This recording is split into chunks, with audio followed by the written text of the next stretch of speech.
한때 이민 가고 싶은 부자 나라로 불리던 곳입니다. 그런데 70만 명이 살도록 지은 도시에 지금 사는 사람은 단 9,000명, 100명 중 1명꼴입니다. 분양사무소엔 완판 스티커가 붙었는데 밤이 되면 그 도시는 통째로 어둠에 잠깁니다. 잠긴 상가, 불 꺼진 타워, 사람 한 명 보이지 않는 거리. 바다 위에 100조 규모로 계획됐던 이 신도시는 도대체 어디서부터 어긋난 걸까요? 화려한 조감도 뒤에 숨은 부메라늘, 그리고 이게 정말 바다 건너 남의 나라 이야기로 끝날지를 지금부터 여러분과 함께 파헤쳐 보겠습니다. 이야기의 무대는 말레이시아 남쪽 끝 조고르입니다. 싱가포르와 바다 하나를 사이에 두고 마주보는 땅이죠. 바로 이 바다 위에 누군가 거대한 인공섬을 쌓아 올리기 시작했습니다. 도시 이름은 포레스트 시티, 숲의 도시였어요. 지은 회사는 중국의 컨트리 가든, 현지에선 비구이 위안이라 부릅니다. 우리로 치면 삼성물산이나 현대건설급, 중국 부동산 1위를 다투던 초대형 건설사였죠. 첫 삽을 뜬 건 2014년이었습니다. 텅 빈 바다에 흙을 부어 없던 땅을 만들고 그 위에 도시를 통째로 그려 넣었어요. 자연이 수만 년 걸려 만들 섬을 사람이 몇 년 만에 찍어내겠다는 발상이었죠. 계획은 어마어마했습니다. 인공섬을 4개나 만들어 무려 70만 명이 사는 도시를 짓겠다는 거였어요. 70만이면 우리로 치면 광역시 하나가 통째로 바다 위에 솟아오르는 셈입니다. 일자리는 22만 개, 2035년이면 모든 게 완성된다고 했죠. 학교와 병원, 골프장까지 다 갖춰 헌번 들어오면 나갈 일이 없게 만들겠다니 청사진만 보면 꿈의 도시가 따로 없었습니다. 그리고 2016년 분양이 시작됩니다. 이때 내건 문구가 사람들 마음을 정확히 파고들었어요. 바로 싱가포르까지 직선 거리로 단 2km, 한강 다리 하나 건너는 거리라는 점이었습니다. 광고는 이렇게 속삭였죠. 싱가포르 절반 값으로 싱가포르 생활권을 누리시라고요. 비싸고 좁은 옆나라 대신 바다만 건너면 깨끗한 새집이 생긴다니 누가 들어도 솔깃한 제안이었습니다. 컨트리 가든은 전세기까지 띄워 고객을 때로 실어 나르고 여러 나라를 돌며 설명회를 열었습니다. 분양사무소마다 완판 스티커가 줄줄이 나붙었죠. 곧 사람들로 북적일 것만 같았어요. 그런데 말입니다. 그렇게 다 팔렸다던 도시에 지금 실제로 사는 사람은 고작 9,000명 남짓입니다. 70만 명을 노린 도시에 100명 중 1명꼴만 남은 거예요. 밤이 되면 수십 층짜리 타워들이 통째로 어둠에 잠깁니다. 불 켜진 창문을 손으로 꼽을 정도죠. 분명 완판이라 했는데 그 많던 사람들은 다 어디로 간 걸까요? 그런데 이 화려한 분양에는 처음부터 한 가지 이상한 점이 있었습니다. 정작 이 도시를 살 수 있는 사람이 누구였느냐는 겁니다. 70만 명이 살 도시라면 상식적으로 그 땅의 주인인 말레이시아 사람들이 살아야 맞습니다. 그런데 가장 작은 아파트가 약 1억 7천만 원, 단독주택은 3억에서 4억 원대였습니다. 문제는 이 도시가 한국이 아니라 말레이시아에 있었다는 겁니다. 2022년 통계청 기준 현지 중간 가구의 한 달 소득은 약 195만 원이었습니다. 월급을 한 푼도 안 쓰고 밥값도 집세도 다 빼놓고 통째로 모아야 합니다. 그렇게 모아도 가장 싼 집 한 채에 7년이 넘게 걸립니다. 현실적으로 현지인이 살 수 있는 집이 아니었던 거예요. 그럼 현지인이 못 사는 도시를 누가 샀을까요? 답은 바다 건너에 있었습니다. 바로 중국의 부유층이었습니다. 실제로 분양분의 약 3분의 1을 중국인이 사들였습니다. 말레이시아 현지인은 20% 정도였고 나머지는 한국과 인도네시아, 베트남까지 무려 22개 나라가 나눠 가졌습니다. 정작 그 나라 국민은 소수였던 셈입니다. 그런데 이들은 여기서 살려고 집을 산 게 아닙니다. 어렵게 모은 돈을 자기 나라 안에만 묶어두기 불안했던 중국 중산층 가장을 떠올려 보세요. 마침 싱가포르 코앞에 자기 나라 절반 값에 10년 장기 체류 비자까지 끼워주는 신도시가 보입니다. 그에게 이 집은 살 곳이 아니라 사둘 물건이었습니다. 들어가 잠자는 집이 아니라 통장 대신 돈을 박아두는 금고에 가까웠던 거죠. 그래서 입주 대신 그냥 빈집으로 묵혀두는 경우가 대부분이었습니다. 이걸 경제학에서는 실수요와 투기 수요로 나눠서 봅니다. 쉽게 말하면요, 실수요는 진짜 들어가 살려고 집을 사는 사람이고, 투기 수요는 값이 오르거나 돈을 옮겨두려고 사두는 사람입니다. 포레스트 시티는 살 사람이 아니라 사둘 사람을 위해 지어졌습니다. 그래서 팔리기 위해 설계됐지 살기 위해 설계되지 않았어요. 그 흔적은 도시 곳곳에 남아 있었습니다. 사람이 걸어 다닐 인도도 제대로 없었고 버스 같은 대중교통도 처음부터 계획에 없었습니다. 간판도 안내판도 온통 중국어로 도배돼 있었죠. 말레이시아 땅인데 들어서는 순간 작은 중국에 온 듯 했습니다. 그렇게 이 도시는 분양은 됐지만 사람은 들어오지 않았습니다. 그렇다면 그 많은 분양대금, 100조라던 그 돈은 다 어디로 갔을까요? 여기서부터가 이 도시의 진짜 비밀입니다. 자, 그 유명한 숫자부터 다시 봅시다. 100조 원. 그런데 여러분, 그 100조가 정말 이 바다 위에 쏟아부어진 돈이었을까요? 아닙니다. 그건 통장에 들어온 적 없는 앞으로 들어올 거라고 적어둔 숫자였습니다. 경제뉴스에서 이런 대형 개발을 말할 때 총 개발 가치, GDV라는 말을 씁니다. 쉽게 말하면 20년 뒤에 다 지어서 전부 팔면 이만큼 될 거라는 분양 카탈로그 위에 미래 가격표예요. 그럼 진짜 땅에 들어간 돈은 얼마였을까요?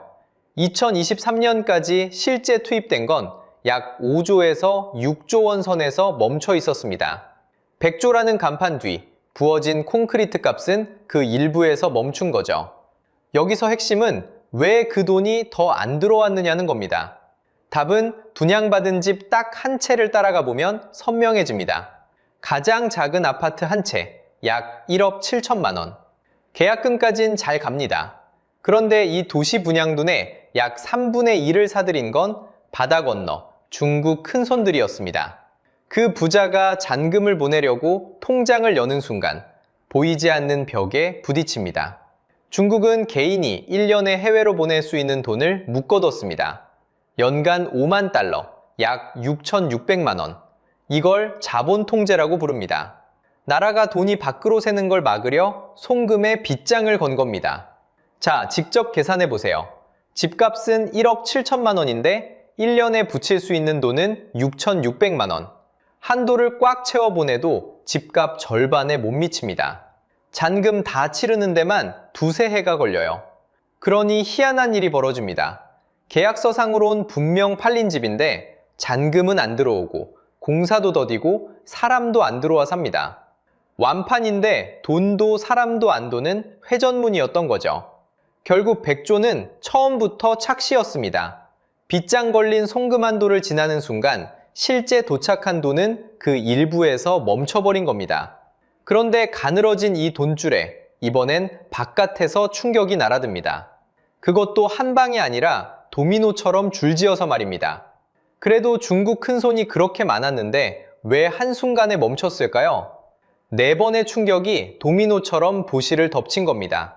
첫 번째는 정치였습니다. 2018년 8월 마하티르 총리가 이 도시는 외국인에게 못 팔고 비자도 안 준다고 선언합니다. 분양분의 3분의 2가 중국인인 도시에 빗장을 번 거죠. 단 이 발언은 다음날 사실상 거둬들여져 상징적 조치에 그쳤습니다. 하지만 망설이던 중국 투자자들에겐 그 한마디로 충분히 찬물이었어요. 두 번째는 돈줄이었습니다. 앞서 본 그 송금 한도, 1년에 5만 달러라는 빗장이 바로 두 번째 충격이었죠. 1억 7천짜리 집 잔금도 절반을 못 붙이니 사겠다는 사람은 있어도 그 돈이 도시까지 흘러들 길이 막힌 거예요. 세 번째는 코로나였습니다. 2020년부터 2022년까지 국경이 닫히면서 바다 건너 중국 손님이 비행기조차 탈 수 없게 됐죠. 보러 올 수도 계약할 수도 없으니 수요가 통째로 증발했습니다. 그리고 결정타, 2021년 중국 최대 부동산 기업 중 하나였던 헝다가 무너집니다. 빚이 약 400조 원, 갚을 날에 못 내겠다고 손든 상태, 이걸 디폴트라고 하죠. 이 한 방이 중국 부동산 거품에 금을 내는 방아쇠가 됐습니다. 이어 포레스트 시티를 지은 모회사 컨트리 가든마저 2023년 10월에 똑같이 무너졌습니다. 총 빚은 약 1,900억 달러. 한때 중국 최고 부자를 배출한 기업의 주가가 고점에서 90% 넘게 녹아내렸어요. 도시에 돈을 댈 마지막 수도꼭지가 본사에서부터 잠겨버린 겁니다. 이 풍경은 여기만의 비극이 아니었습니다. 캄보디아 시아누크빌은 중국 자본 카지노 도시를 띄웠다 자금이 빠지자 공사 멈춘 건물 숲이 됐고, 스리랑카 콜롬보의 포트시티 매립 역시 입주가 계획에 한참 못 미쳤죠. 같은 돈줄액이 된 도시들이 그 줄이 마르자 함께 멈춰선 겁니다. 표면의 원인은 정권의 말과 코로나였습니다. 그러나 밑바닥엔 두 구조가 있었어요. 돈을 못 내보내게 막은 자본 통제, 그리고 끝내 터진 중국 부동산 거품. 사건은 방아쇠였고 구조가 진짜 총이었던 셈입니다. 그렇게 도시는 멈췄습니다. 보도에 따르면 지금도 타워의 절반은 밤이 와도 불이 켜지지 않습니다. 잠긴 상가, 쇠사슬로 묶인 셔터, 분양가 대비 60% 넘게 빠진 가치. 월 50만 원대를 불러도 세입자가 잘 들어오지 않습니다. 자, 상식적으로 이쯤 되면 끝난 도시입니다. 그런데 2026년 오늘 뜻밖의 손님이 들어오기 시작했습니다. 사람이 아니라 돈이었죠. 주민을 못 채우자 말레이시아와 싱가포르가 부자들의 돈 보관함을 유치하기 시작한 겁니다. 2024년 9월 이곳은 특별금융구역으로 지정됐고, 2025년 1월에는 싱가포르와 손잡고 조호를 싱가포르 경제특구 협정에 정식 서명했습니다. 미끼는 파격적인 세금이었습니다. 부자 가문의 자산을 굴리는 패밀리 오피스에 법인세를 0%로, 그것도 최대 20년까지 깎아준 거죠. 이걸 경제학에서는 조세 인센티브라고 부릅니다. 세금을 미끼로 돈을 끌어와 도시를 먹여 살릴 앵커 산업, 즉 다처럼 도시를 붙잡아줄 핵심 산업으로 삼겠다는 계산이었습니다. 결과는 어땠을까요? 2026년 4월 기준으로 이곳에 자리 잡은 패밀리 오피스는 9곳, 불리는 돈은 약 2천억 원에 이릅니다. 불과 몇 달 전엔 6곳이었으니 조금씩 늘어나는 셈이죠. 비어있던 오피스 임대료는 출범 전보다 267%나 뛰었고, 사무실의 60% 가까이가 다시 주인을 찾았습니다. 그런데 여기서 핵심은 이 온기가 사무실 안에만 머문다는 겁니다. 돈은 들어왔지만 사람은 끝내 오지 않았거든요. 입주 조건이 까다로워 평범한 가족이 이사와 살 길은 아니었고, 주거용 아파트의 불 꺼진 창문은 여전히 그대로입니다. 게다가 이 도시를 텅 비웠던 그 돈줄마저 가늘어지고 있습니다. 2026년 들어 중국이 부유층의 해외 자산 이전을 더 강하게 틀어막기 시작했거든요. 결국 이곳이 찾은 생존법은 사람의 도시가 아니라 부자들의 돈이 잠깐 들렀다 떠나는 경유지가 되는 길이었습니다. 자, 그런데 여러분, 이 그림 어딘가 익숙하지 않으세요? 외국 자본이 화려한 조감도를 세우고 정작 그 땅의 사람들은 못 사는 가격에 끝내 빈 도시만 남는 이 회전문. 바다 건너 남의 일이라기엔 우리 발밑에서도 비슷한 불씨가 보입니다. 그런데 그 이야기로 넘어가기 전에 잠깐 짚을 게 있습니다. 인공섬이 텅 빈다는 게 흔한 일은 아니죠. 그런데 여기 똑같이 바다를 메워 만든 또 하나의 섬이 있습니다. 두바이의 팜주메이라입니다. 이 섬도 2008년 금융위기 때 집값이 거의 반토막 났습니다. 여기도 유령섬이 되는 거 아니냐는 말이 나왔죠. 그런데 팜주메이라는 다시 살아났습니다. 무슨 차이였을까요? 답은 간단합니다. 두바이에는 관광객이 몰리는 산업이 있었고 중동에 돈이 모이는 금융중심지가 있었거든요. 위기가 지나가자 실제로 거기 살고 일할 사람들이 돌아온 겁니다. 포레스트 시티에는 그게 없었습니다. 옆에 싱가포르가 있었지만 다리 건너 남의 나라였고, 정작 그 섬에는 사람을 붙잡아둘 일자리도 돌아올 이유도 없었습니다. 같은 인공섬인데 하나는 살아 돌아오고 하나는 그대로 가라앉은 이유. 그건 화려한 조감도가 아니라 거기 진짜로 살 사람이 있었느냐의 차이였던 겁니다. 여기서 핵심은 이겁니다. 외국 자본이 화려한 조감도를 세우는데 정작 그 가격은 현지인은 엄두도 못 내는 값입니다. 결국 투기 수용만 들어왔다 빠져나가고 빈 도시만 남죠. 사람만 바뀌는 이 회전문에서 마지막에 청구서를 받아드는 건 외국 자본이 아닙니다. 그 땅에 발붙이고 사는 지역과 주민입니다. 자, 그럼 이게 정말 남의 나라 얘기일까요? 우리 동네 해안가에도 외국 자본이 짓겠다던 거대한 리조트 조감도가 걸린 적은 없었나요? 보도에 따르면 제주나 강원 같은 곳에서도 외국 자본이 대규모 개발을 약속했다가 중간에 멈춰선 사례들이 있었다고 합니다. 화려한 그림만 남고 공사가 멈춘 흔적들이죠. 규모가 똑같다는 건 결코 아닙니다. 다만 그 출발점이 닮아 있다는 겁니다. 이건 어느 나라를 미워하자는 이야기가 아니라 실수요 없는 투기 도시의 청구서를 누가 떠안는지 보자는 겁니다. 정리하면 앞으로 이런 도시는 더 나오기 어렵습니다. 그 도시들을 떠받치던 중국발 부동산 투기의 돈줄이 마르고 있거든요. 당장 2026년 1월부터 중국은 자국민의 해외 자산 이전을 더 강하게 틀어막기 시작했습니다. 그럼 우리는 뭘 봐야 할까요? 첫째, 도시는 분양 광고가 아니라 실제로 살 사람의 수요 위에 세워져야 합니다.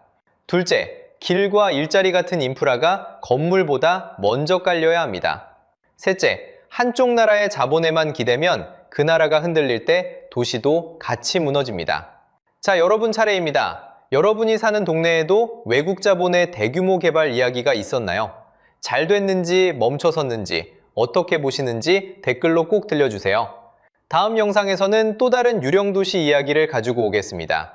중국의 1대1로가 세계 곳곳에 남긴 사람 대신 빚만 들어선 또 하나의 텅 빈 도시를 파헤쳐 보겠습니다. 오늘 영상이 유익하고 재밌으셨다면 구독과 좋아요 부탁드리겠습니다. 영상 제작에 큰 힘이 됩니다. 다음 영상에서 뵙겠습니다.